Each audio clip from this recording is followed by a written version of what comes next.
Now, the concept of the stars telling the true story in the sky, the gospel, is not foreign to the Christians.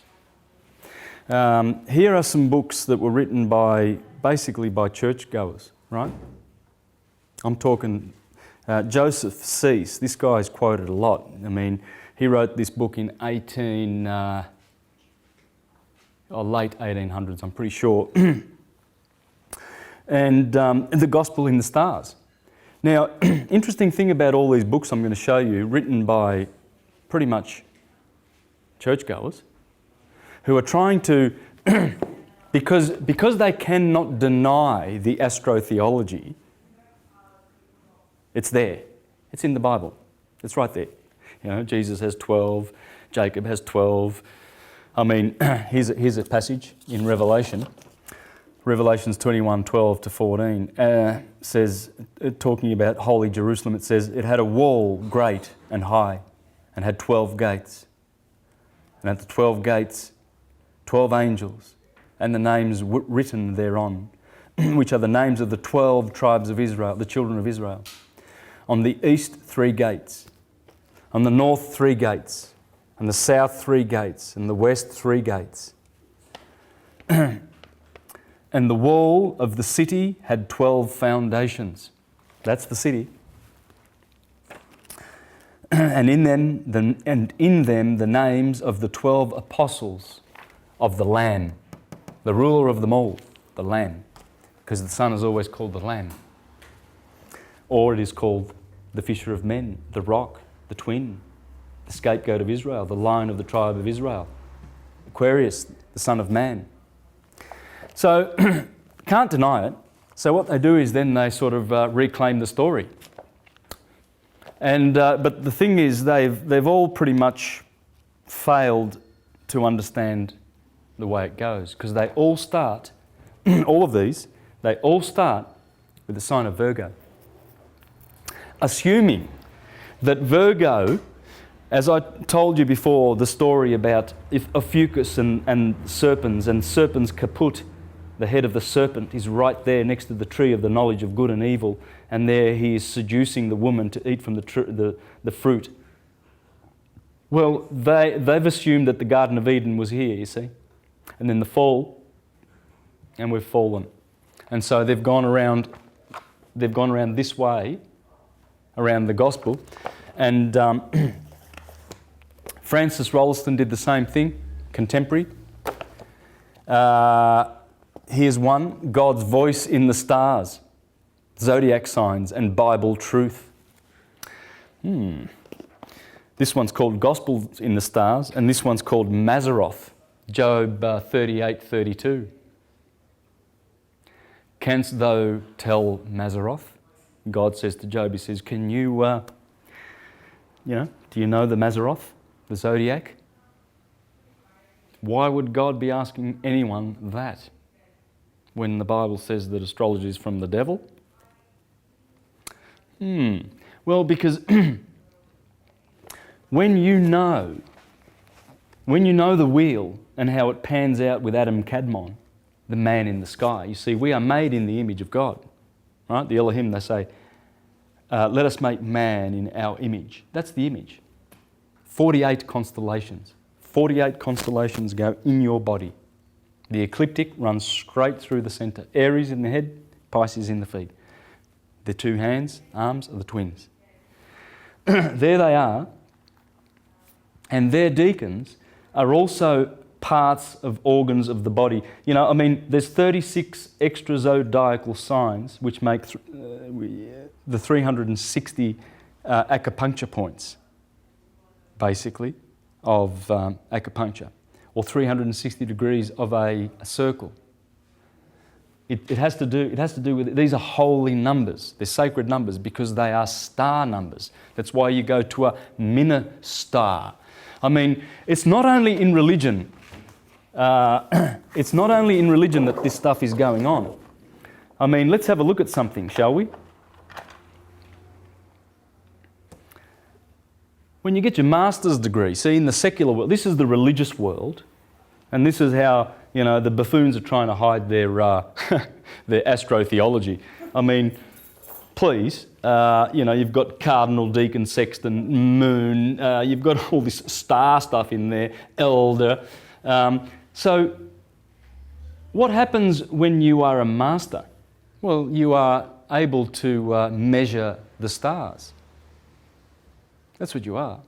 You're a measurer of the stars by degrees, 360 degrees. So you go to university, right, and you study and you learn, and then at the end they tell you that you are a measurer of the stars. Not at the start. That's how you get your degrees. We've got to get our degrees. That's why God says to Job, can you tell the Mazzaroth? Because if you don't, you're a fool like the rest, like the herd. And that's why this story, this gospel must be told. Because in the gospel is the story of the conquering of the Son. Is the story of how the Son continues in his journey to return, to bring us beautiful fruits and seasons and just wonderful things, And he's always there, and we copy him. We copy the Son. As the sun goes around and gets born in our head every morning at 6 o'clock, that would be where you do your thinking, wouldn't it? So is it better if you get up at 6? Probably. Who knows? Yeah. The rhythms, it's always better when you get up with the birds. They say that. It's always good to be sleeping from, say, 10 to 6 in the morning. And that's where there are no vital organs. That's 8 hours of sleep that you would normally need. You see, but whereas when the sun wakes up, so do you, in the head, thinking. And then Taurus is eating, the mouth, and speaking. Thinking, Aries. Speaking, Taurus. Doing, Gemini. That's you build your house with a hammer in one hand and a saw in another. Right? So when you want to do something, first you think it, then you speak it, then you do it. And that's the Father and the Son, the Logos, the Word. You see, if you don't speak what you're going to think about doing, it never gets done. For instance, if you want to build a house. 2 stories or 1 story, single story? Brick or timber? First you think about it, right? And then you talk about it, right? You tell your family and you tell perhaps the local council. They might want to see some plans, so you have to talk to them. You might need to talk to some contractors, that'd be handy.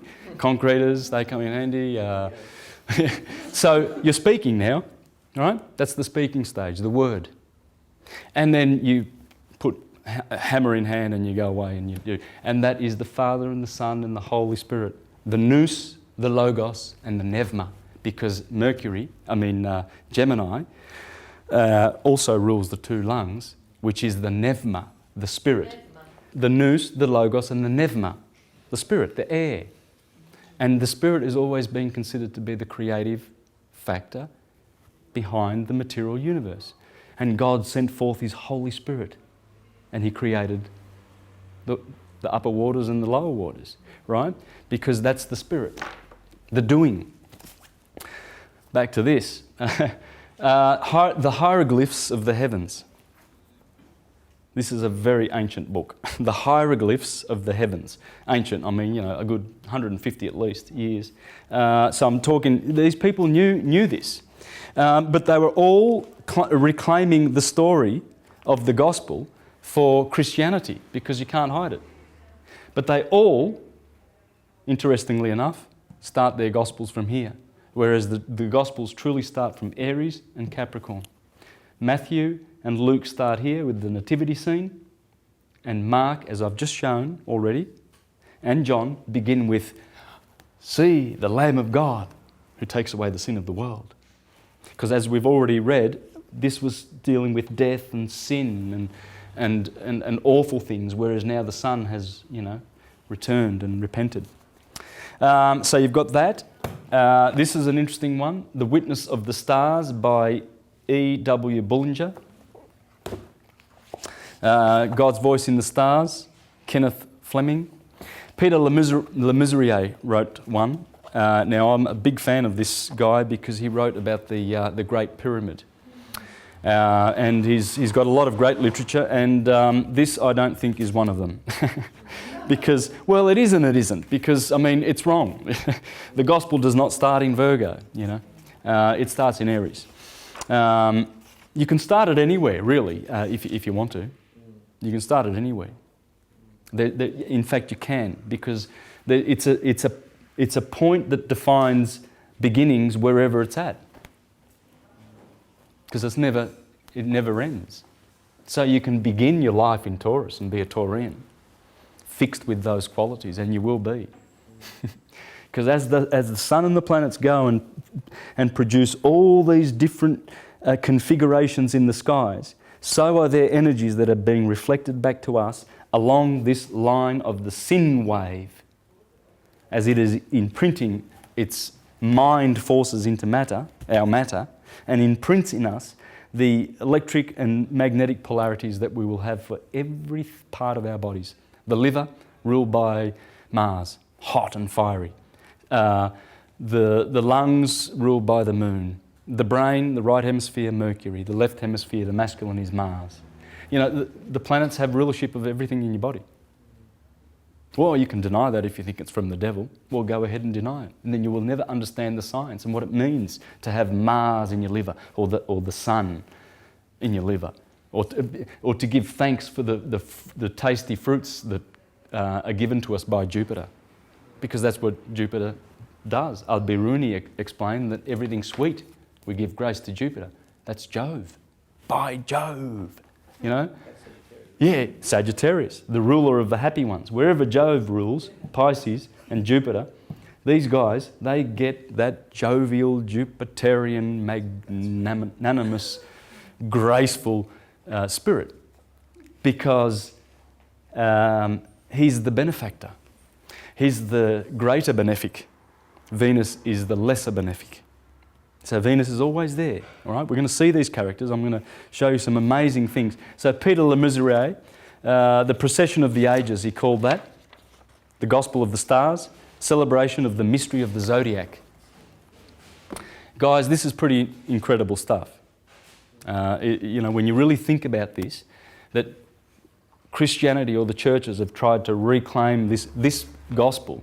There's only one. This is the Hermetic one. This is Hermes, pure Prisca Theologia you're getting here. This is ripped straight from Egypt. This is how it was made, the science. It shall never change, regardless of the precession of the equinoxes and the fact that the powerful equinoxes here. And in fact, this is how powerful these cardinal points are, that they have named the equinoxes to be the point in which the sun, when the sun is at this point, the sign behind it is the sign of the age we're in. In other words, on March the 21st, every year, when you watch the sun rising, right, you find what is the planet behind that? That's the age we're in. So for 2,000 years, the sun has been, Pisces has been behind the sun for 2,000 years.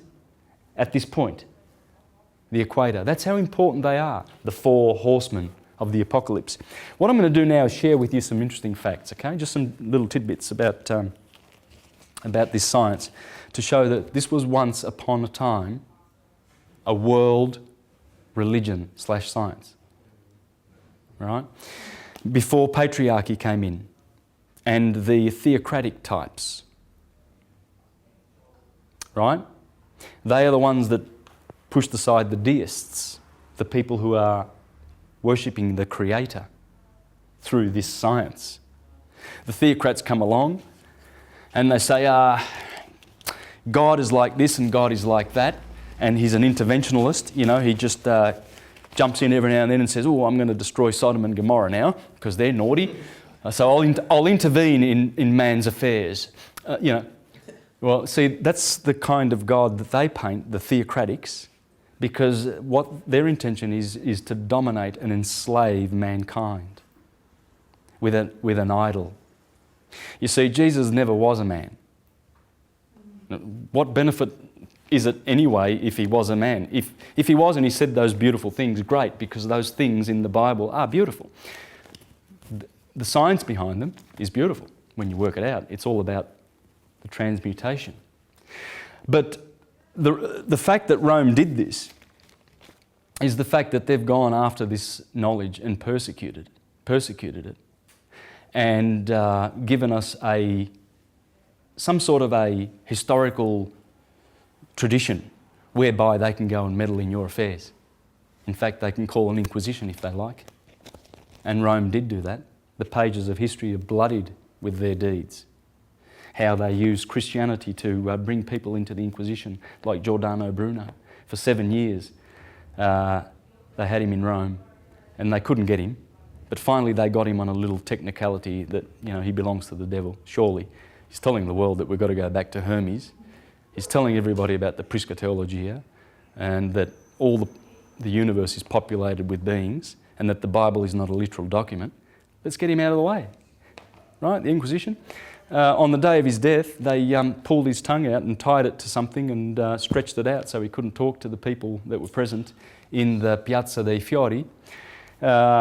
Still today, on the 17th of February, mark this date, people, and remember it, because the voice of Giordano Bruno, they killed him, but his voice has come back, and it's going to destroy the fictions. And I hope to be a part of that. But I know Gerald Massey, Godfrey Higgins, Alvin Boyd Kuhn, Manly P. Hall, they've already done a great job. But on 17th of February 1600, and they stripped him naked and burned him slowly for teaching these things. You see, so the interventionalist God that they've created, and of course you can get the Mormon brand, you can get the Pentecostal brand, the buffoon brand, there's a bunch of them. They've all got their patented brand of fiction. But what they've done in effect is they have created an idol. Because there's no salvation without, it's within. The Christ is within. The Christ has always been within. And that is the one bearing witness. You see the Kabbalistic tree, the 7 chakras, the spiritual organism. It's been there. And you can see there Jesus in the background. That's the one bearing witness. That's the soul in man.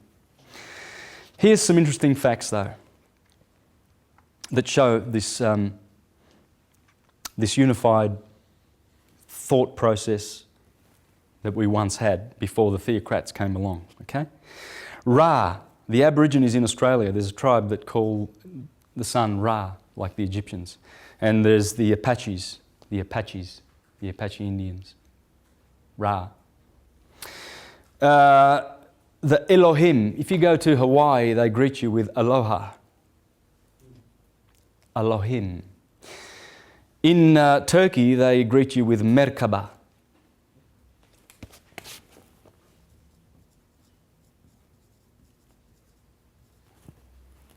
Male, a female male vessel. That's the merkaba, the star tetrahedron in your body, the Star of David, okay? That one in a star, 2 of them, okay? The tetrahedron, tetra meaning 4. Kabbalah, same thing, okay? And this is an Egyptian word, but they greet you in Turkey. They say merhaba, like that, right? The Hopi word for the sun is the Tibetan word for the moon, and vice versa, because they're opposite each other. That's what the Hopi Indians say. They know that. They know that in Tibet, their sun is the moon and the moon is the sun, respective words. Revelation 11:8 says that Jesus Christ was crucified in Egypt. Egypt? No, he wasn't. He was crucified in Jerusalem. No, Revelation 11:8 says that he was crucified in Egypt. Well, this is Egypt. Everything below the kidneys, according to the occultists, was called Egypt. It's red. It's infrared. See, the bottom chakra is red. It's infrared. It's infernal. whereas the indigo chakra is ultraviolet, or the violet chakra, ultraviolet, yeah? That's where the love is. And that's where the higher dimensions are in which we will live. There are chakras, there's an octave of chakras above our heads. And that's the astral world where we go. And in the fourth one above the head, we reunite with our soulmates. Okay, in order to understand that, there's a book here, a chapter in this book. This is probably the biggest consciousness expander that you will ever bump into on the planet. This is all about this. That's where I got it from. Thomas H. Burgoyne. The Light of Egypt and the Science of the Soul and the Stars. As above, so below. By the way, that octave is where we're going next. It's an invisible life. This is visible only because our eyes tell us that it's visible. But it's, all this that we see, anything, is all just motion. Okay? So as we go up, there's an octave of 8 above our heads, and there's 8 octaves to reach cause. That's where we're headed. That's the gate back. As the Jews call it, as we descend down the word, the worlds, there's the Adam Kadmon and the 4 emanations of Kabbalah. You have Atzula, you have Beriah, you have Yetzirah and Asaya, the 4 worlds. And as you climb down Jacob's ladder, there's 125 steps. And then you've got another 125 to go back up. Where are we?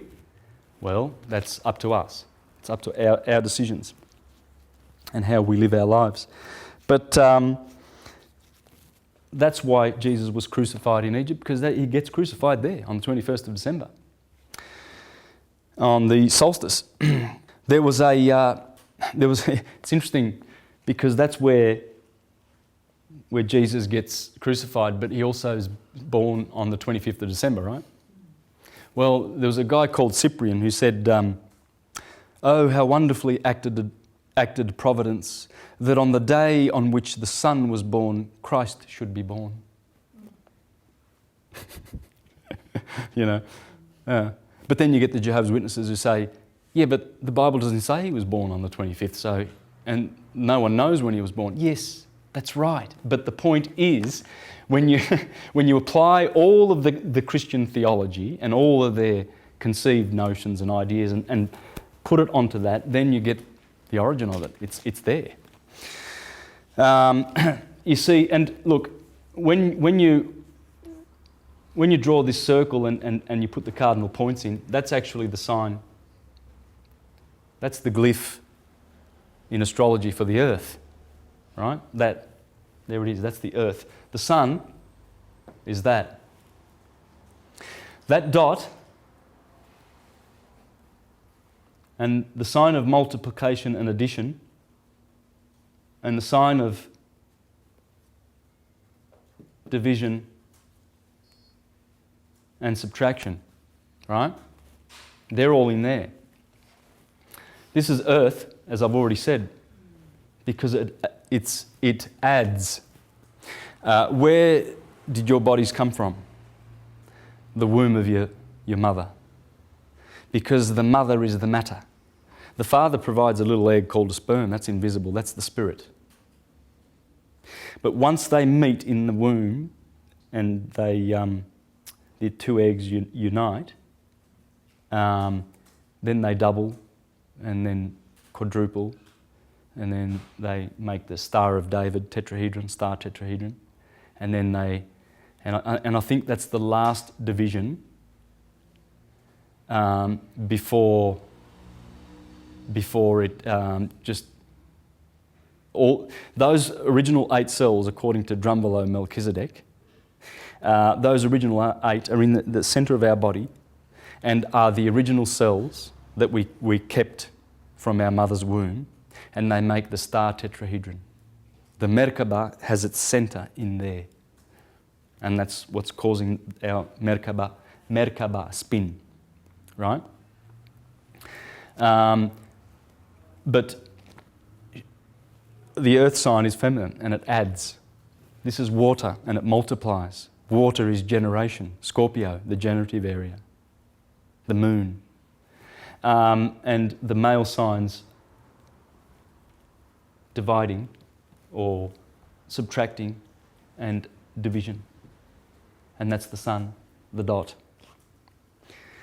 All these express the science of what we're up against. Now, to understand that better, all of this, Alvin Boyd Kuhn, the esoteric structure of the alphabet, and it talks about this.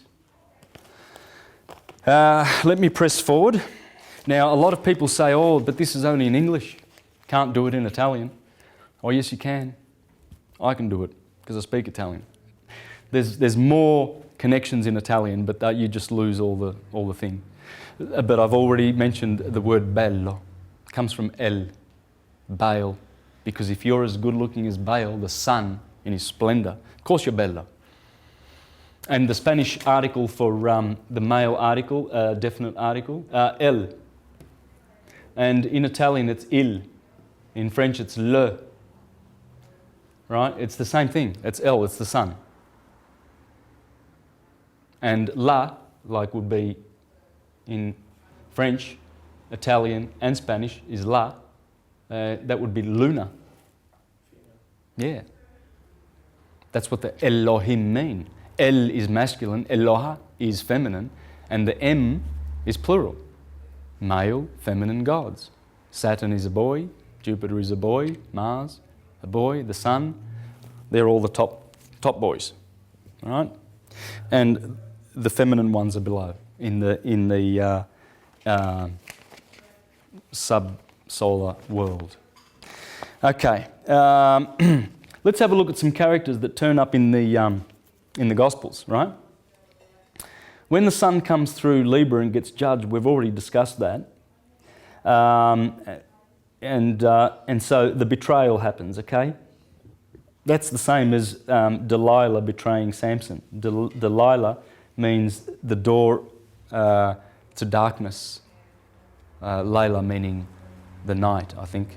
Yeah, the night. So Delilah is like door to the darkness because she's always there. She rules 4 to 6 every day. So she's the door to the darkness. She betrays the sun because she says, "Whit, you're going to go down. You're going to get judged by the Philistines." She betrays Samson. Of course, Samson has 7 rays, 7 locks of hair, and they cut his 7. Again, the number 7 keeps turning up. Interesting, no? Because the sun is the 7-rayed God, according to Proclus. And that's what they always called him, the 7-rayed God, because he has his 7 helpers, doesn't he? So Jesus gets betrayed by Judas Iscariot, okay? The sign of Scorpio looks like this. What would that be in the alphabet? J. Yeah, beautiful. Judas Iscariot. So when the sun, and Antares, the red one, is right here, okay? I've pointed that out. When the sun goes down below here, and it's like Adam and Eve ate from the tree of good of knowledge, so God gave them garments, right? Well, that's what you do when you go down to winter. You need garments, otherwise you freeze. But Jesus, he gets betrayed by J, Scorpio. Scorpio, the November month. That's the betrayer of the sun. He's always ready to grab the sun and backbite him, as the sun falls in the fall months. And he does that with the kiss of betrayal. Because when a backbiter, which was a scorpion, bites, it leaves this mark. So that's why Judas betrays the sun with a kiss in the Garden of Gethsemane, Sagittarius. Now, who's in Sagittarius? Well, Draconus. Right, that's the devil, the dragon. The dragon is here, that's the devil. So in the Garden of Gethsemane, remember Jesus was being tempted, there was the devil there. And what about Peter? He cut off the high priest Malchus's ear, remember? Malchus, the high priest servant, was there. Is the servant of the high priest. Peter grabs a sword and cuts it off, and then Jesus grabs it and sticks it back on again. Well, Malchus means the king, right? So Malchus is Mal. Remember what I said about El, Al, El, all of that in the Jewish works. We're talking about the sun. So the arrow of Sagittarius, Sagittarius is ruled by Jupiter. That's where the Apostle Peter comes in. All the characters are there. There's the Garden of Gethsemane. Draco, the devil. Peter with his sword, who cuts off the ear. This would be considered an ear. Cuts off the ear of Malchus. Malchus is the king. In the Garden of Gethsemane, after Judas betrayed the Son for 30 pieces of silver. 30 pieces of silver. That's the moon. The moon's silver, because it takes 30 days to traverse a sign, right? The sun. Because 30 pieces of silver are worth about 13 cents. Check it out. It was worth nothing. So you see, these are not physical events. These are events in the sky, the gospel. Have a look at this picture here. The Vesica Pisces. There's the Virgin Mary. Remember the two eggs that unite? That is the vagina. Okay? That's why Mary looks like that. Yep. Take note. Look carefully. Yep. And she is in the Vesica Pisces, because this is where the soul comes into the world. Because when those two eggs unite, they make one egg, right, in the womb. And then they divide. But as they divide, the soul is supposedly, or the spirit is in there. And that's what the Vesica Pisces is teaching. See the 12 stars? Yeah. Around the Virgin's head? That's the 12 stars. And there they are, the Alpha and the Omega, the 7 vowels. A, E, O, U. That's the Om, the Amun, the Amen. The Alpha there's the Greek word for Selene. There's Hermes, Mercury, Hermes. There's Hermes. Hermes, or Irmis, the swift of feet. Quicksilver. Mercury's fast, right? Because he's near the sun and he just 88 days, whizzing around. All right? But there's a Selene. Anything with a Leni, like Jerusalem or Helen of Troy or Magdalene, it's the moon. Selene. What have we got here? Venus, Aphrodite. And here we've got the I, the letter I. Remember, yes, I-E-S, the sun, yes. That's his sound. Ilios, or Elios. There it is. That's an E. That's an E in Greek. Aris, Mars, the keen of sword. Zeus, Jupiter, the blazing eyes of wide seeing. And Chronos, Saturn, the white hair of Hori. This is the description that the Apostle John sees in Revelation. And he actually describes the 7 planets. He describes them. The Cosmocrators in the first chapter of Revelation. And he sees the wave murmuring voice of Selene, the moon. The swift feet of Mercury. The belt around the paps of Aphrodite. The shining face of the sun, Helios. The sword of Aris. The blazing eyes of Zeus. And the white hair of Ori. That's Kronos. He's the old man. And he's the wicked stepbrother of Jesus that rules the underworld, you see. He's not the Messiah, he's a very naughty boy. And if you get a chance, if you haven't seen The Life of Brian, watch it and remember what I'm teaching you here, please.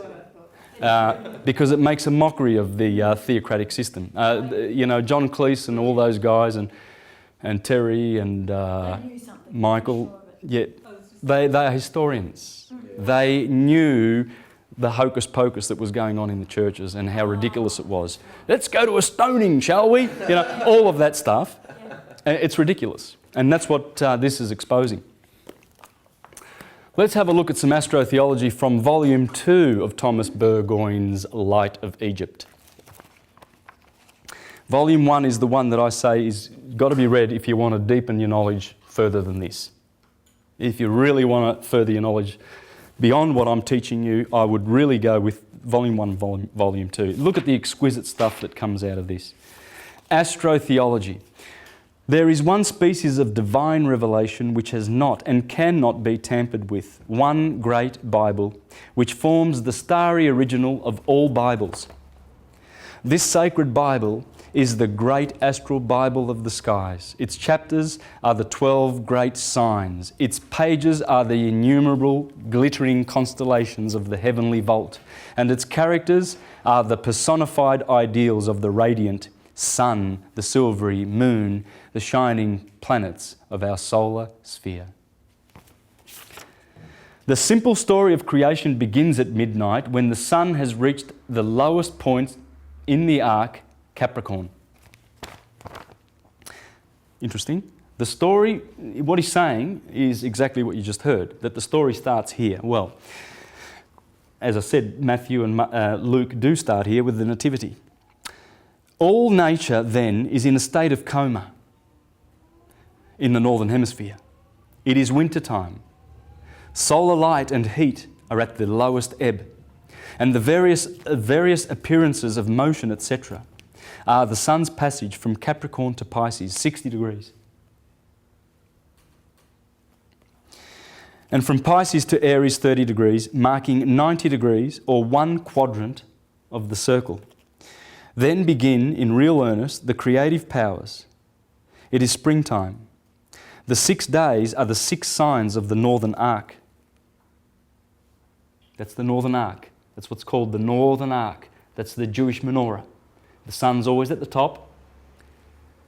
Moon, Mercury. Moon, Mars. Well, anyway, it goes like this. Sunday, Monday, Tuesday, Wednesday, Thursday, Friday, Saturday. Saturn's always over here. The moon's over here. The Alpha and the Omega. Remember, the moon is the Alpha, and Saturn, the very naughty boy, is the Omega. He's the end, because he's got the scythe, and he's the end of the cycle. As you come in through the moon, Alpha, you go back through the Omega, and he's got the scythe to do the cropping, the harvesting of souls. The 6 days are the 6 signs of the Northern Arc, beginning with the disruptive Aries, then in their order, Taurus, Gemini, Cancer, Leo, Virgo, then Libra, the 7th day and the 7th sign, whose first point is opposite Aries and is the opposite point of the sphere, the point of equilibrium, equal day and equal night. It is autumn. It is the 6th sign from Aries, the first creative action, and so the 6th day following the fiery force, wherein God created the bisexual man. See Genesis 1, 5-27. So God created them in His own image. In the image of God created He them. Him, male and female, He created them. It is the 7th or the day of the Lord, man, the climax of material creation and Lord of all living things, and He rests in the blissful Garden of Eden, the 7th day, and the 7th sign is the concealed sacred Libra, the perfect union of the senses. Then comes the fall from Libra through Scorpio and banishment from the Garden of Eden, because this is the Garden of Eden. This is banishment from the Garden of Eden. It is the story of Satan, or winter over summer, etc. It is useless to repeat the same old story, same old story. Put 2 olds in there. The yearly journey of the sun around the constellated dial of deity is the astrobasis of all primitive cosmology. Hermes Trismegistus. If you want to see the origin of the Gospels, read this. Okay, this is the divine Pymander. Pymander is the mind of God. It's the space, right? That's the mind over the matter. Pymander, and this is, look, I can read portions of this, and you will see, here we go. Verse 5, out of the light, holy word Logos descended on that nature. Interesting. What we spoke about Logos, didn't we? It's the sun. It descended. The holy word, light, Logos, descended on the nature. That light, he said, I am thy God. Mind prior to moist nature, which appeared from darkness. The light world, Logos, that appeared from mind is Son of God. This is incredible how many similarities there are here in here to the Gospels. Just another point on the languages. I was mentioning that about Italian and French and everything like that. It's interesting. The sun here is called Horus. He's the boy. Osiris, Horus, Ra, the radiating sun, right? Ra, radiate. And then here it's called Set because the sun sets. Yeah, and Set is the enemy of... These are the two warring brothers, right? Horus and Set, Jesus and Satan. Set is Satan. And in fact, Satan exalts in Libra. So Horus exalts here, but Satan, Set, exalts here because it punishes the sun, right? And brings in the magnetic part of the year. This is all physics. You put your physics hat on when you're looking at this. Well, the Italians say hour. That's the word for hour, right? The Italians say ora. Does that look like Horus to you? The French say heure. The Greeks say ora. This is all, I mean, you can choose any language and do this. The words are there. They are still there. I mentioned this book before, the biography of Satan. And this is Kersey Graves, okay? Dealing with astrotheology over 130 years ago. Here's what he said in chapter 7 of this book. Winter was, with her cold, bleak drapery and her widespread desolation and destruction, in the estimation or imagination of the ancients, the principal and most prolific source of evil, i.e., the god of winter. That was the most prolific source of evil. Right there, people. This is how it works. You're going to see this is beautiful. The principal inhabitants of the earth, as heretofore intimated, having noticed that during 6 months of the year, the powers at work in nature are engaged in fructifying, vivifying, beautifying, producing, etc. And that during the other 6 months, some apparently adverse power arrested, blasted, and destroyed those desirable operations and their results. They hence imagined two contrary hostile powers, engaged in perpetual war against each other. And as the 6 spring and summer months were attended with almost perpetual sunshine, and the growth and production of fruits and flowers and culinary or edible vegetables, things that were calculated to supply their natural wants, they were regarded as constituting and became known as the true kingdom, the kingdom of heaven, summer. While the winter months were denominated the kingdom of darkness, winter. The former was also called the kingdom of the sun, or God who dwelt in the sun. This imagery entrance to the kingdom, this imaginary entrance to the kingdom, which it was supposed opened to the sun as he left the Tropic of Cancer to travel back to the south, was called the gates of heaven. While the fancied passage through the other tropics constituted the gates of hell. At the first stood the Lamb, the zodiacal sign of spring, to usher in the glorious sun or sun god. As he drove up with his fiery steeds, remember the horseman, drives up with the fiery steeds, to the portals of paradise in early spring.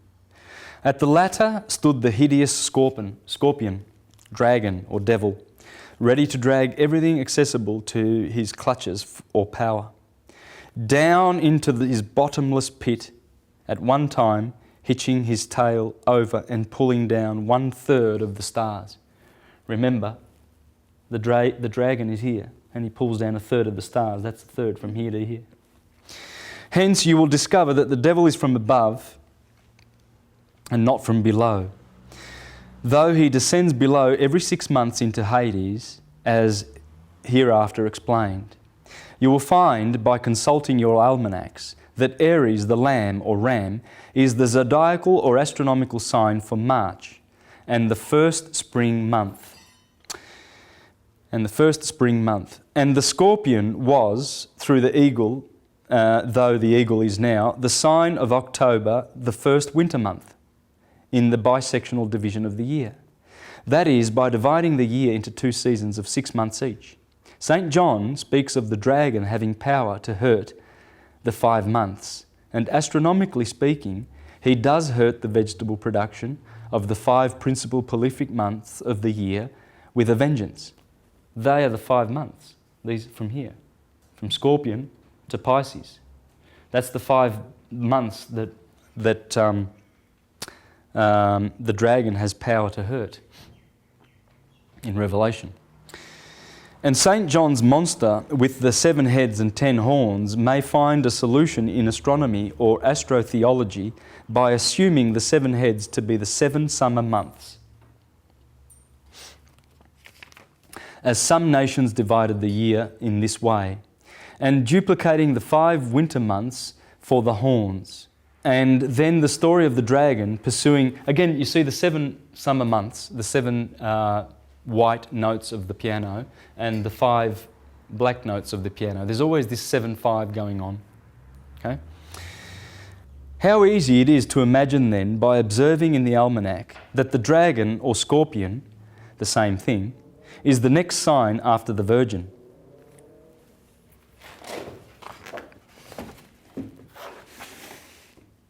There's the dragon, and the next sign, Libra was always considered to be, the Virgin was always considered to occupy the whole of this space. And then they put this in here. So the dragon is always, he's the red dragon because there's a red star there, he's always following the Virgin.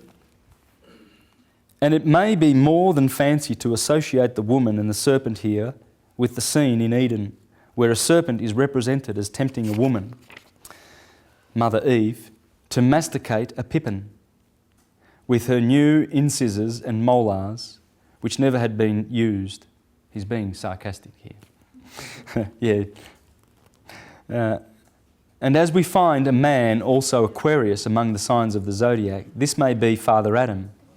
For it is more agreeable, not to say honourable, to fancy or conceive of our first parents being formed among the stars than in a mud hole, according as the Lord said unto Moses. The prophet Daniel speaks of a great contest between a ram and a goat. Remember the contest between the ram and the goat? The goat rules the solstice. The lamb rules the equinox. Both of these you will find represented in your zodiac and apparently chasing each other through the heavens. Again, St. John's marvellous figure of a woman clothed with the sun. Remember the woman clothed with the sun? There's the sun, the back of her head, and the moon at her feet, and a crown of 12 stars upon her head. It is easily understood when viewed through the astronomical mirror. More appropriately, may the astronomical virgin woman be said to be clothed with the sun than could be said of any other 12 of the other 12 signs of the zodiac, judging from her situation among the signs and her relative position to the sun.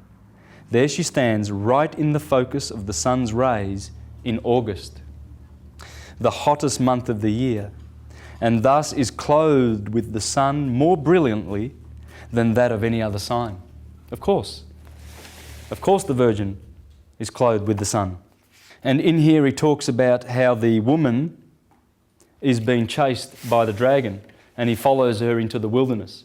You see, when Virgo goes down below the horizon, anything below the horizon is the wilderness, right? When the sun sets, it's gone down into the wilderness. That's what the astrologers used to say. So he follows her into the wilderness, right?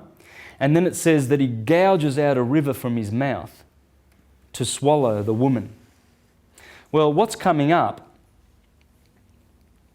is Eridanus. Eridanus runs from Aquarius, opposite Leo, right? Eridanus. You'll see it in the sign of Taurus. From the feet of Orion and from Aquarius comes the river. And that's the river in the sky. In Revelation, Jesus has 12 stars in his right hand, 12 congregations that are in Asia. Seven. 7 stars in his hand, and the 7 stars that are in Asia. Now, when you follow those stars, the first congregation is they're all in Asia Minor. Now, Asia Minor is like modern day Turkey, so it goes out like this.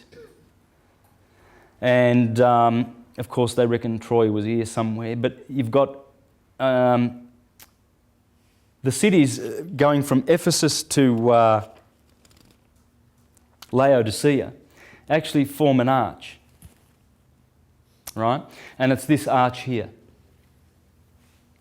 This is Ephesus, and this is Laodicea. Now, this is explained by the Reverend Robert Taylor in the year 1830. He went to jail. He went to jail for teaching this stuff. And we, I can't say enough. I learnt so much from this book. This is the best astrotheology that you will get. He has deciphered them all of them. And I've done portions of this in some of my other videos. I've done the Gospel of Luke, showing how the Virgin visiting Elizabeth and all of that stuff having to do with the Gospel of Luke and the very first chapters is explained in the stars. First city is Ephesus.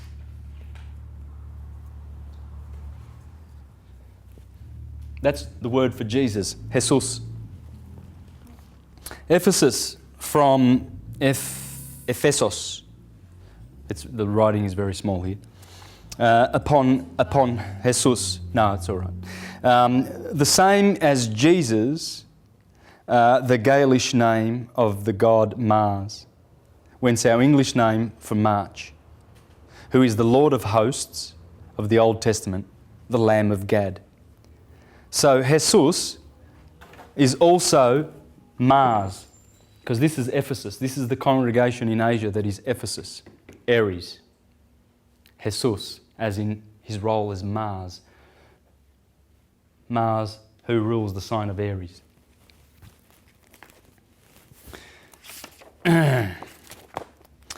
Now, the second church is Thyatira. And it means, I tread on frankincense. Frankincense being offered to the sun when in the constellation of the Bull of April. This is when you give sacrifice of frankincense to the sun. And so that's the second congregation, Thyatira. Okay? Famous for its patience, its labour and its work in the business of agriculture. Guess what this city is called? We've got Ephesus, Thyatira, frankincense. This one's called Philadelphia. Love of brothers, brotherly love. The third sign and the third city that is in Asia. This is the sort of stuff that is in this book. It is rich, absolutely rich. And it says, Philadelphia, brotherly love, the unequivocal characteristic of the two loving brothers, the twins of May. Pergamos, the fourth congregation that is in Asia. Height, elevation, marriage of fire. The sun's point of elevation is in this constellation.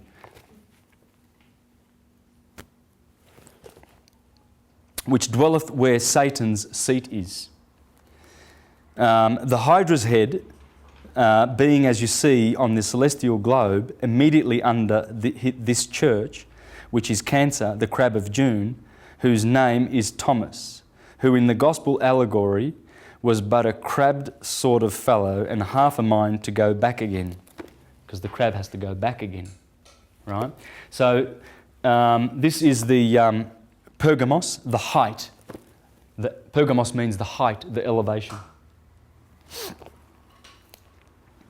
The fifth congregation that is in Asia is Sardis.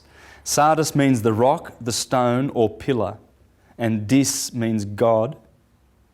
So afterward passing into the Coptic or ancient Phoenician word Elion.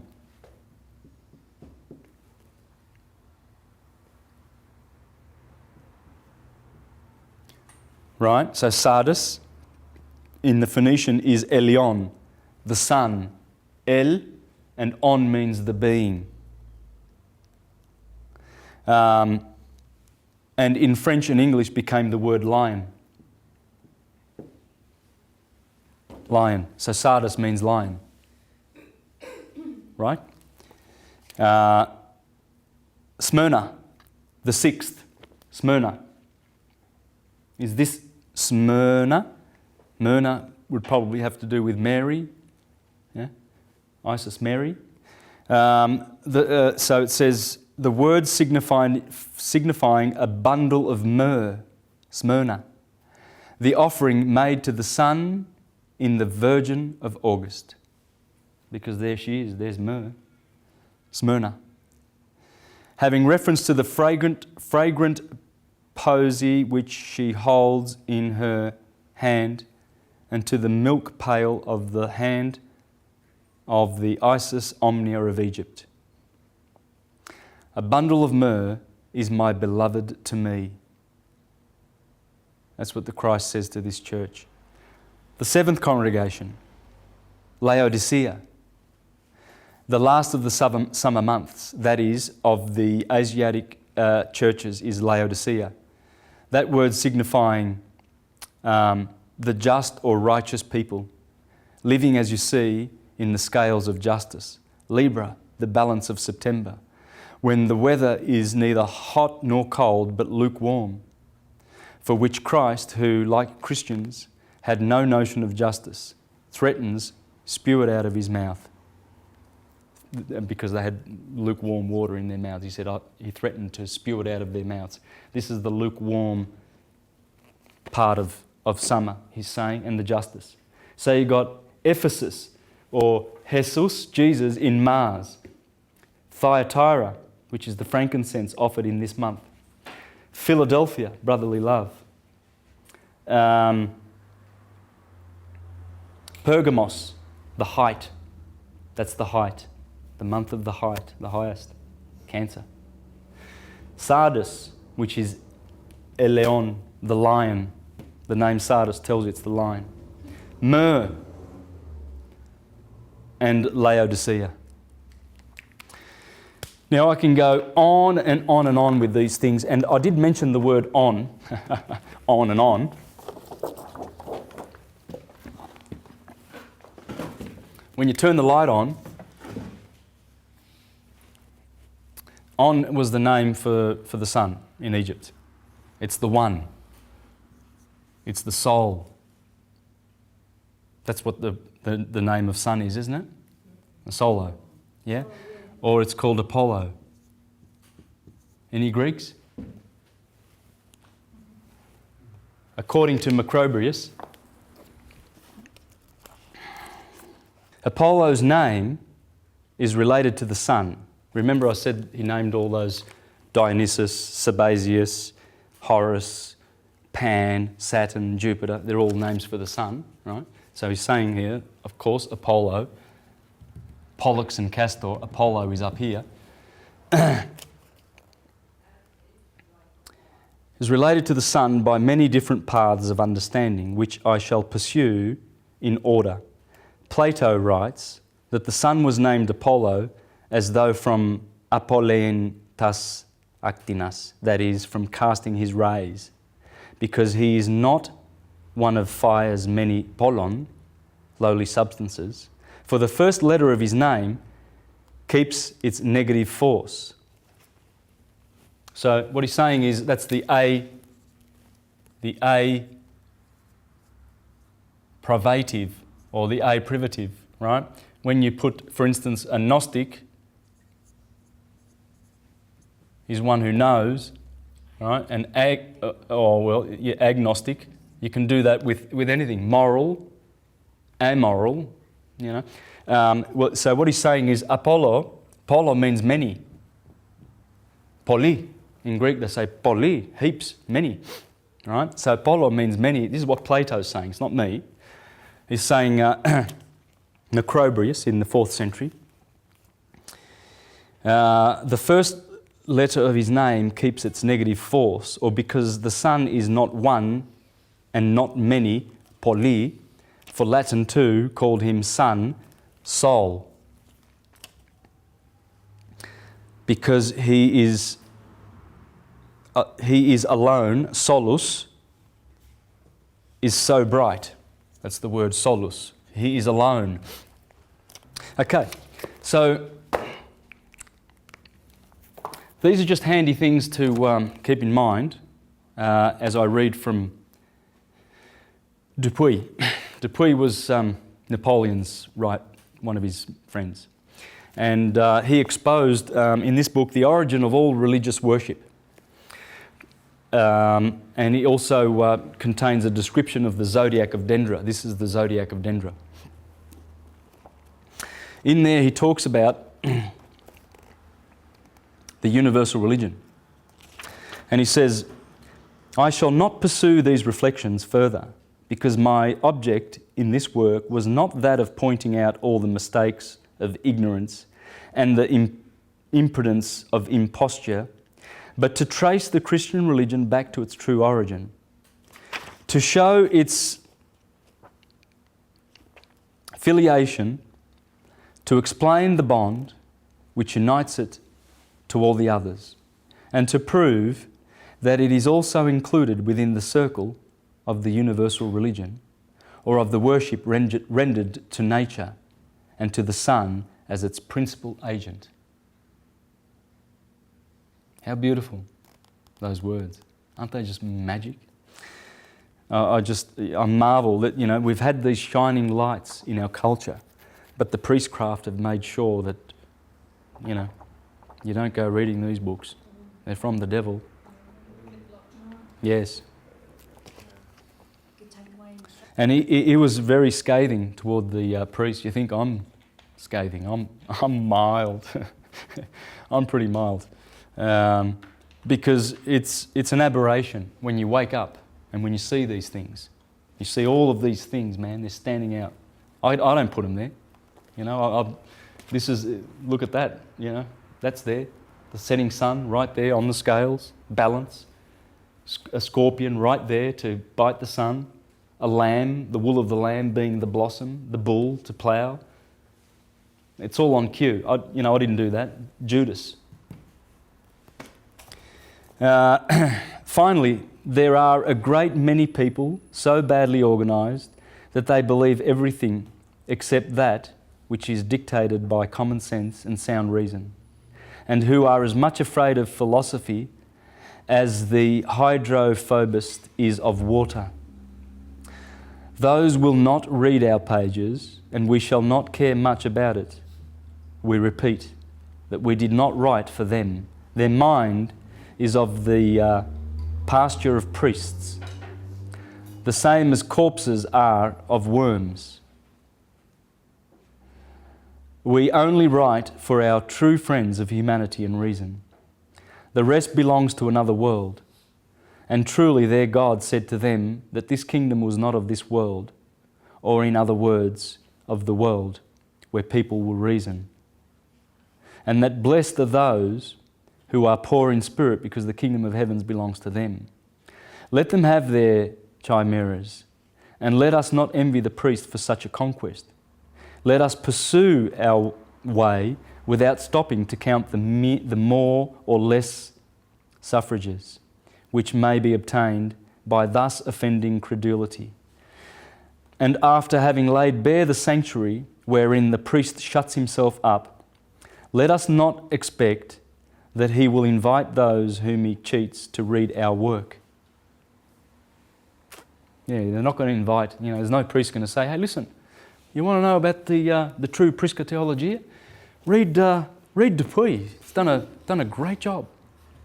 No, the priest is going to say, I've got some books for you.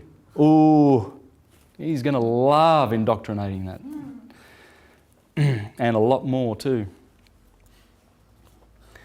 A lot more than that is he going to serve up to that poor child. They've been exposed. The day for fiction is over. Okay? This has busted them. Kersey Graves. Kersey Graves, that's the same book I read from before, same author, Kersey Graves.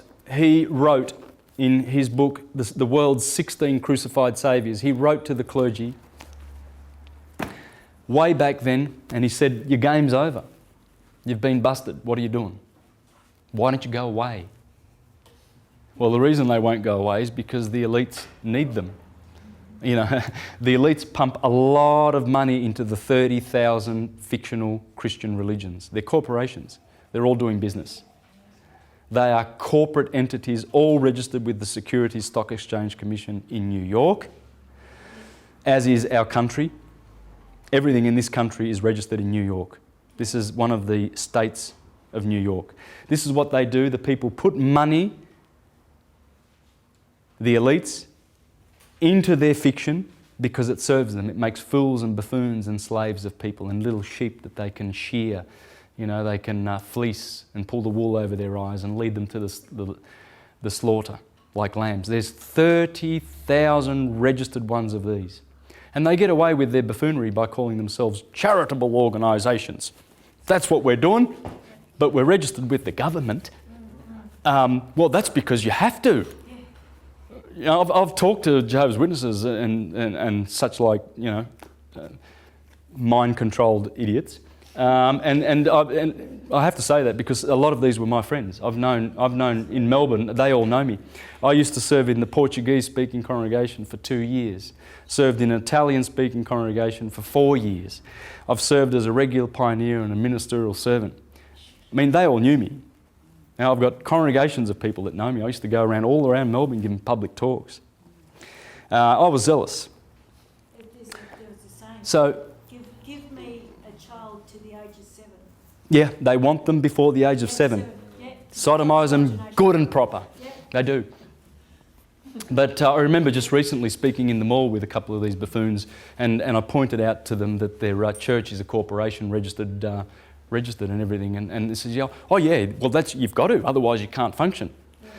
Go and talk to some of these Quakers and some of these real, true spiritual religions that are unregistered, and they're looking after their flock all right. You don't have to be registered. Registering, it means the government then tells you what to do. When you get a gun licence, when you get any kind of licence or registration, you're begging to the let's see. Would that be the word king?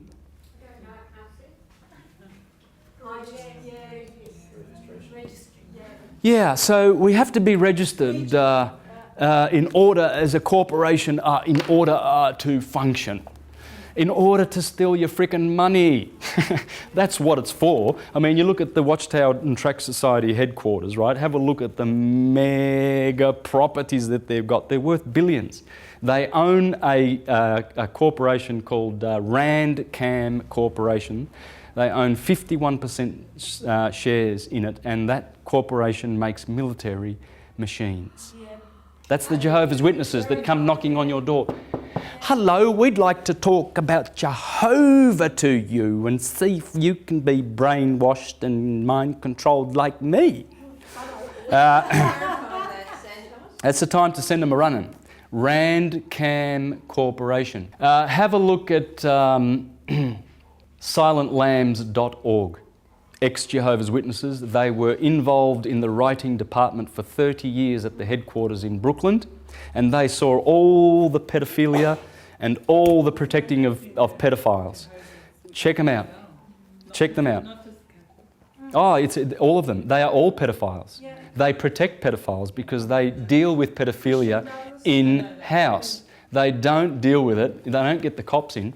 They don't get the law and the justice and say, hey, one of our brothers has just abused this woman's young child, and she's, a mother, she's a widow, and look, and grab him. Oh no, what the Jehovah's Witnesses do is they say, we must protect Jehovah's reputation, brothers. These big old Jehovah's going, don't you dob that pedophile in because my reputation's all on the line here. You know, it's putrid, and their fiction is up. It's over. It's all over. For those poor churchgoers that are still going to church to be sodomised and abused and deceived, what the outcome for them is, I don't know. But they will never receive the glorious ascension. Because in order to ascend, people must acknowledge the Christ within. Whilst you make an idol, and Leonardo da Vinci said, I would wish I had the words to censure those who place a man as their God instead of paying the reverence to the Son. Because the Son, see, people don't realise, Christians say, oh, that's the creation. You don't worship the creation. Well, the creation, everything in the creation is conscious. That Son, Solus, he happens to be the Michael, the archangel. It's an entity. The Neoplatonists taught that. There are three suns. Paracelsus taught that. There's the spiritual sun, the psychic sun, and the physical sun. And as the sun's rays come to us, there's certain rays that we can't see. We only see that little thin spectrum. Above that, ultraviolet and infrared, we can't see, but they come from the sun. They nourish our spirituality and our psychic soul, the psychic soul and the spiritual body. But the physical photons, they nourish our physical body. We are nourished in all things. Light partakes of three natures. That's why light is the mediator. That's why Jesus says, I am the light of the world. No one goes to the Father except through me. Because how can the Spirit know the matter if there's not light to shine and to show it? They can't interact. The light is the intermediary. It's the intermediary between the Father and the creation, the waters above and the waters below. See, this is water. Fire is water. What's it got in there? It's got, say, hydrogen is well, no, hydrogen is flammable, isn't it? Yep. Yes. And so is oxygen, isn't it? Yep. But when you put the two together, what do you get? You get water. So that's just water. That's the waters above and the waters below. And God created all of nature, the waters above and the waters below. And physics tells you that everything has these 6 shapes in the universe. This is it. Atoms can be a hexahedron, icosahedron, octahedron, tetrahedron, dodecahedron. This science, this is, it's imbued in all of our works, in all of our mythologies. It's all there.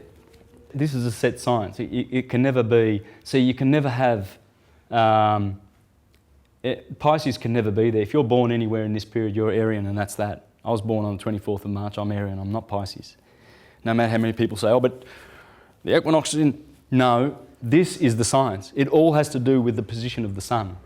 It doesn't have to do with the backdrop, which are just pictures to tell the story. They're just pictures. All these are pictures. That's all they are. And what they picture is how the sun journeys through the ecliptic. And he makes all these seasons, 12 different seasons, 12 different natures. You see, and as we come out of the age of Pisces, the feet, and enter into the age of Aquarius, Aquarius and Capricorn are both ruled by Saturn. You see, Jupiter in Pisces, he's about to give over the kingdom to his father Saturn. Saturn's going to take over. And all the philosophers, all of them, they've always longed for Saturn's return. Because Saturn rules the golden age, you see. And what happens is Saturn loses his kingdom.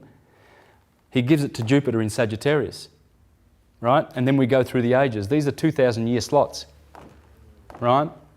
6,000 years ago, we were in the age of Taurus in the neck. Aries was Gemini 6,000, Taurus 4,000 years ago, Aries 2,000 years ago. We are now at the end of Pisces, about here, ready to hand over into Aquarius.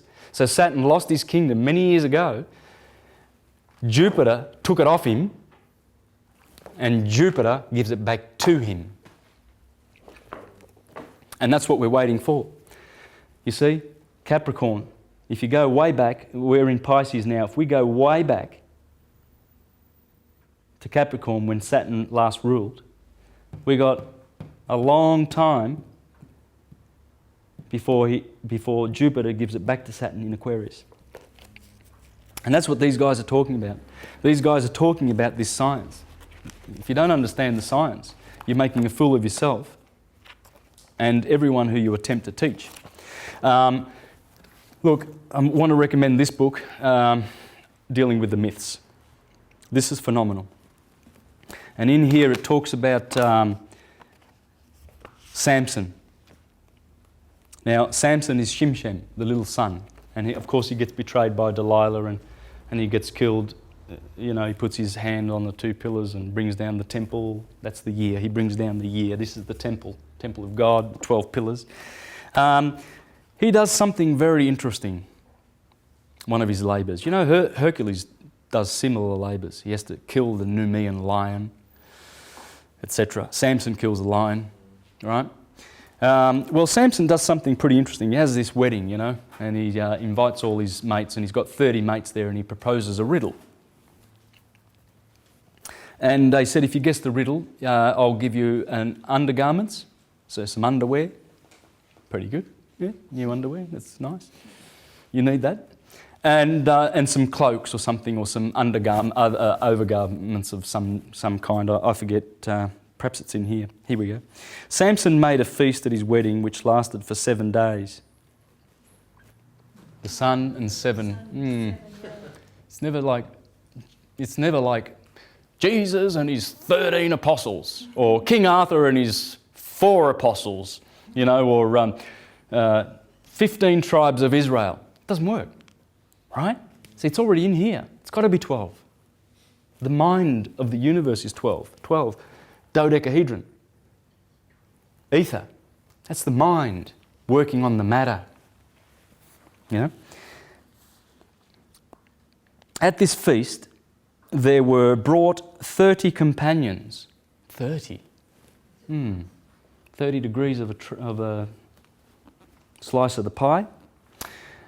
To be with him, unto whom he said, I will now put forth a riddle unto you, and ye shall certainly declare it. And if ye shall certainly declare it, me, within the 7 days of the feast, and I find it out, then I will give you 30 sheets and 30 changes of garments. Boy, generous. But if ye cannot declare it, me, then shall ye give me 30 sheets and 30 changes of garments. And they said unto him, Put forth the riddle, that we may hear it. And he answered them, Out of the eater came forth meat, and out of the strong came forth sweetness. That's when he ate honey out of the carcass of the lion, right? Well, interesting what he does, because they guessed the riddle. Dang, he's going to have to go and get some underwear. So, what does he do? Well, what does a man of God do? I mean, this is the judge of Israel now, right? We're talking respectable here.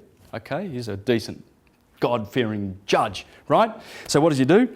Oh, Samson was then at a loss to know where to get the 30 sheets. I don't know, I tend to go down to Target, and there's always a shop when I walk around a bit. It doesn't take long. I mean, I'm sure he could have taken a month off to find a shop, right? Because he's a man of God. But this is what he does. And he goes down to Ashkelon at the 30. But the Spirit of the Lord came upon him. Must be a beautiful spirit. And took their spoil. And the Spirit of the Lord came upon him, and he went down to Ashkelon and slew 30 of them, and took their spoil, and gave change of garments unto them which expounded the riddle. So he whacked off with their knickers and Yeah. someone. So he grabs a club and he goes down to Ashkelon, and he finds himself 30 blokes, and he says, right, line up. Yep, line up. Donk, donk, donk, donk, donk. Pulls off their smelly underwear, right? I hope he washed them. Grabs their sheets and takes them back to his buddies and says, as a God-fearing man, I've honoured my promise. There you go. There's your undies. And off he goes. That's what a man of God would do, wouldn't it? So this is what's going on. We're teaching our children these literal stories and horrifying them, rather than teaching them that here's the story, it's not literal, but we're going to teach you the beautiful lesson of it once you master the stories. Then we'll give you... What's the story with that one, with the dirty undies, though? Well, it's all about the son conquering, Samson conquering the various signs. You see, when he kills the lion, that's when he's going through Leo, the sign of Leo. That's in the summer, and the lion is being slaughtered. The blood of the lamb is when the sun goes through March, April, and slays the lamb. And the lamb is given on behalf of the children of Israel and the scapegoat of Israel. These are all symbolisms of the stars, you see. Because as those stars come back round all the time, there are 7 heroes in here, okay? Hercules is in there, Ophiuchus is in there, Orion in Taurus, Perseus in Aries, Cephas in Pisces. They're all there, and as they come around every year, you watch for them. Perseus has come up. Right. That means something. And he's always the coming one. That's why Jesus is Jesus, the coming one. Because as those heroes come up, they all represent Jesus. They all represent the Son, because the Son is in them. It's the Son in them that makes them the hero. So when the Son is in Scorpio, he's glorifying Ophiuchus and Hercules. And that is Hercules in the sky. And he's performing his 12 labours. The sun is always labouring as it goes around. It goes through and slays the beasts that it lives with and revitalises the seasons for us. And it's going through our bodies. There's a situation where Samson grabs 300 foxes. That's one of his exploits. And he puts torches on their tail, right? And he lights those torches and he sends them through the field. Well, I wonder what that's all about. Okay, this is interesting, isn't it? And by the way, there was another judge, Gideon, who had 300 men. 300 and 300. I wonder why these numbers keep reappearing, which reminds me, I'll read something interesting from Joseph Atwell's book in a minute. Please do not let me forget that before I close, because this is what it's all about. Joseph Atwell, please find out who invented the literal story of Jesus Christ. Flavius Josephus. Did I say Flavius? Would that be the Flavian dynasty of Vespasian, Titus and Domitian? Yes, it would be. They are the people who destroyed Jerusalem, the Caesars of Rome. They created the Jesus story to enslave Rome and all of her conquests. Now you can see Joseph Atwell speak on YouTube. There's lots of his beautiful presentations where he explains, and he's called this book The Roman Conspiracy to Invent Jesus. It is an invention, pure and sweet. The bigger you tell them, the bigger they fall. And people will kill you if you deny it. They will thrust a sickle in your eye the moment you deny their historical Jesus. Why? Because of that composite guilt. You could say the consciousness of the fact that he didn't exist. Coming through history, it's a lie. That's why they kill you for it. They will kill you for it because they've got no other defence. They can't say, oh, here's the proof. Hang on, let's go to Tacitus and Suetonius and Josephus and all of these, Pliny the Younger, and give you real proof. Let's go and do that, shall we? Conditioning of the lie. Yeah. So what they've done is, rather than giving any proof, they kill you. That's a pretty... Samson did it. Why not? Anyway, I'll just finish this real quickly and then I'll finish that and away we go.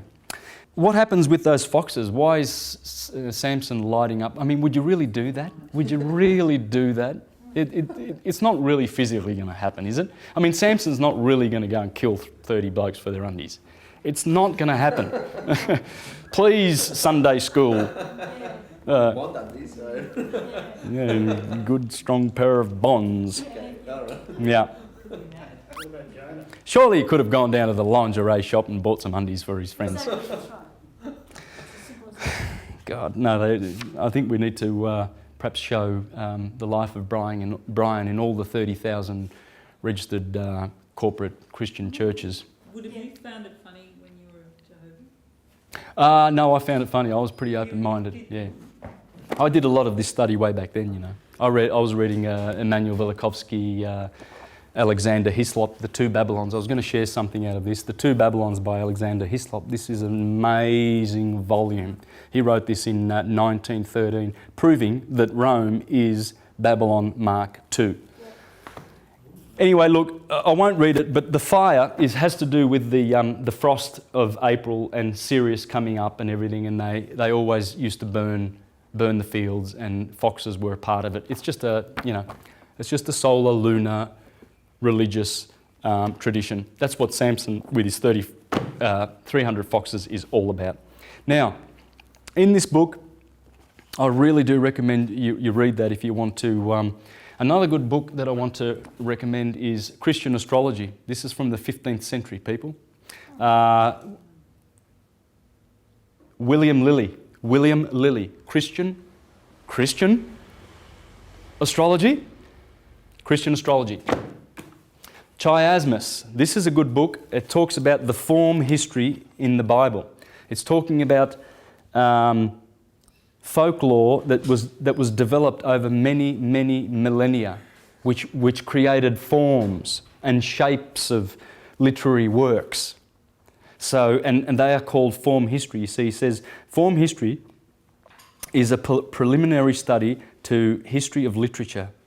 Its centre of interest is not the Gospels as they now exist, but in the small component parts of the Gospels. These parts have had a long history before they were entered and written Gospels.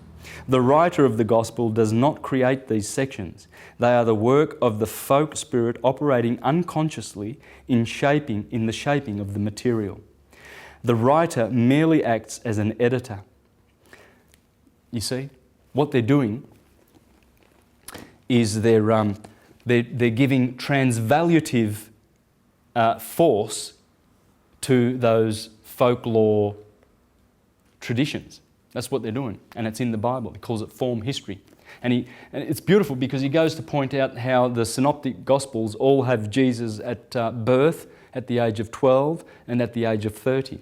They all seem to have amnesia about what happened in between. And he's showing and he's proving by such means that the Gospels are just form history. They're just doing this. You know, it's all part of, locked into the solar cycle. You know, and he proves it. That's chiasmus. But Caesar's Messiah is a beauty. He shows how Joseph and Esther and Mordecai had so many similarities. How about this? Joseph rises to high position in the Egyptian government through his beauty and wisdom. Esther rises to a high position in the Persian government through her beauty and wisdom. Joseph's good deed, interpreting the butler's dream, is forgotten for a long time. Mordecai's good deed, saving the king's life, is forgotten for a long time. Is there some form history going on here, or am I just imagining things? A character refuses to listen. Character refuses to listen. She spoke of Joseph every day, but he refused to listen. They told him every day, but he refused to listen. Remember the guys that were in jail. The baker and the wine bearer were granted back their positions in Pharaoh's court. You see, they were in jail with Joseph. He had the dreams and everything. And he said to them, when you get out, you make sure you remind the king of my injustice, that I was put in prison for an injustice.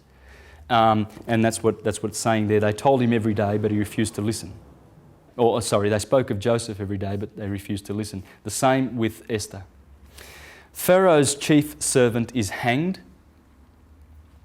The king's chief servant is hanged. Remember, Mordecai got the chief's Haggai, I think his name was. What was his name? Haggai, I think it was. Hamar, sorry. Hamar was the guy that was hanged. I might be wrong. Joseph reveals his identity to Pharaoh after a feast. Esther reveals her identity to the king after a feast. These are major stories in the Bible, man. The story of Esther in Medo-Persia, in the kingdom where she married the king because of her beauty, and Joseph, how he became the second in charge of Egypt because of his beauty. It's all form history. For instance, the Old Testament and the New, Jesus and Moses. Any similarity? Pharaoh wanted to kill the little children. Herod wanted to kill the little children. Moses fled from Egypt. Jesus had to flee to Egypt and come back again from Egypt. Joseph takes the name of Israel. Joseph takes old Israel down to Egypt. Joseph, the father of Jesus, brings new Israel down to Egypt. Right? So Joseph, the father of Jesus, brings him down to Egypt. Right? But Joseph takes his father Israel down to Egypt. This is just staggering, and it goes on and on and on. Pharaoh massacres boys. Herod massacres boys. All the men are dead. Remember that an angel came to Joseph and said, you can go back to Jerusalem because all the men that wanted to kill your son, they are dead. And so they returned to Nazareth, right? Well, that's the same with Moses. They said, the Pharaoh that was persecuting and wanted to kill you, he's dead. You can go back to Egypt. Man, kids can pick this up. It's childish. It's ridiculous. It's absolutely ridiculous. Passing through the water, Jesus, baptism. Tempted by bread. Remember, Moses was tempted by bread in the wilderness. Do not tempt God. Jesus also said, do not tempt God. Worship only God. Jesus also said, worship only God. And the list goes on and on and on.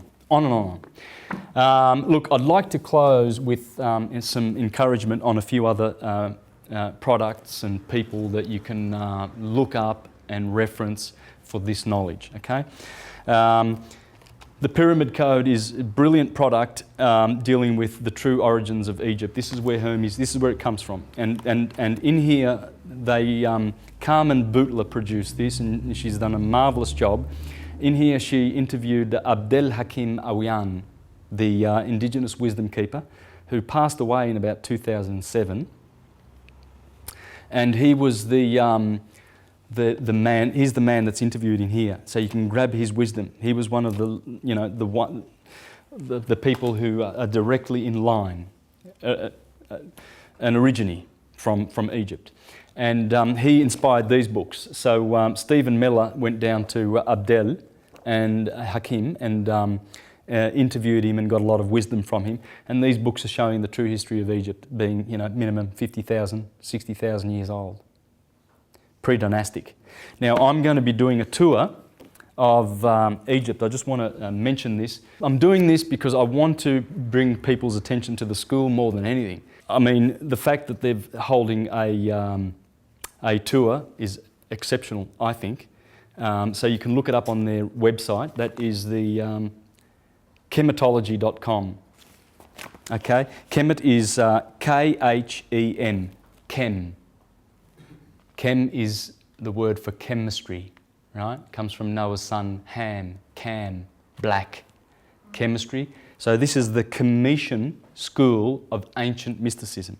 So I'm going to be a guest speaker with the son of Abdel Hakim Awian and his wife Patricia Awian. And we're going to be speaking in Egypt and visiting all the pre-dynastic sites, okay? Showing the true origin of this. This has got to get out there because it's, as Giordano Bruno said, unless we go back to Hermes, the world is doomed because this is scientific wisdom. It's our wisdom. We deserve it. We own it. The elites have come and thwarted it and given us a corrupt, fictional, antichrist system. And that antichrist has been murdering people all over the world. In Africa, Christians are behind all the bloodshed with their corporations. They conquered the Americas and slew millions, if not hundreds of millions of indigenous people. This land, they destroyed, and it wasn't the Hermetists that went before them, by the way. It was the Calvinists and the Protestants. You see, they destroyed the spirit of the Renaissance, or in Italian we say the Rinascimento. Because Hermes, Marsilio Ficino had just translated the Corpus Hermeticum, and Europe was alight with illumination, and the Renaissance flowered. But then guess what happened? Martin Luther, bang, bang, bang, there's 90 theses, right? And they call it the Reformation. And then the Catholics quickly in the early 1500s set about the counter-Reformation and founded the Jesuits and countered the Reformation. It's just a distraction. It's just a corporate distraction from Hermes. And then the Hermetists fled to America and founded the Constitutional Republic of the United States of America. The democracy of the United States, which is a corporation, that was founded in the 1870s. And that was the Vatican. That's Vatican and elite corporations, the biggest corporation in the world, and their services are war. So they want to stop this. They want to stop this information. So the Corporation of the United States, President Barack Obama, is a war-mongering organisation. That's what it does, war. And its enemy is the Constitutional Republic of Hermes.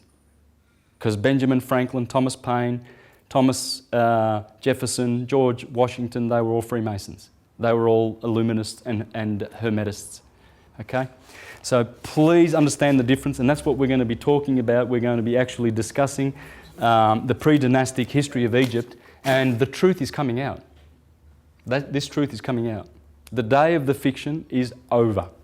Rome has to surrender her fiction because she can't keep the lies. In fact, look, they've hoarded so many millions of books and scrolls and put them in the Vatican Library under there, which actually have the truth of this.